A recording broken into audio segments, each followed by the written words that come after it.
You ask Tiger to solve. This deals with linear equations with one unknown.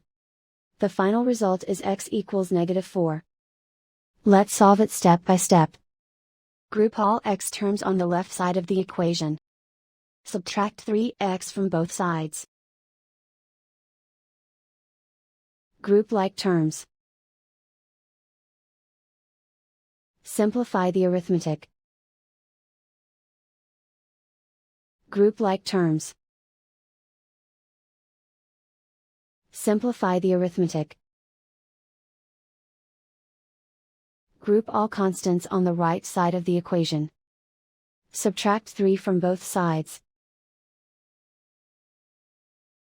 Simplify the arithmetic.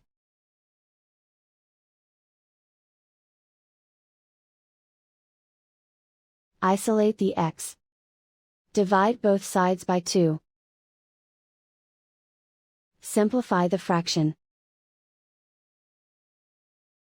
Find the greatest common factor of the numerator and denominator. Factor out and cancel the greatest common factor. And so the final result is x equals -4.